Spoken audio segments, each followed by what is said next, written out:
video has been sponsored by King Maps, 5Guard, and Just Scripts. Check their website in the description. Hey everyone, welcome to Zexus development. In this video, we are going to install a burger shot MLO into our FiveM server. So without any further ado, let's get to the installation process. So this is the MLO which you are going to install into FiveM server. The link will be in the description below. You just have to scroll down over here, then click over here and download the MLO.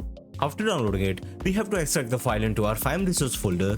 So I'll be extracting it over here, just like this. So that's it for the installation part. Now let's start the server. So we are in the server now, and this is the MLO which we have installed into our FiveM server, and this is the location in the map over here.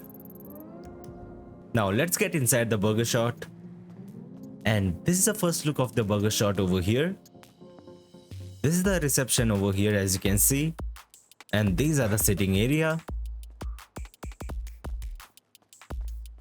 This is the main kitchen of the burger shot, and this is the storage room,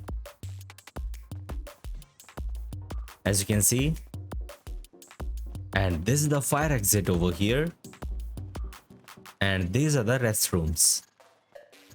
So that is for today's video. Make sure to like the video and subscribe to the channel for more videos related to FiveM development.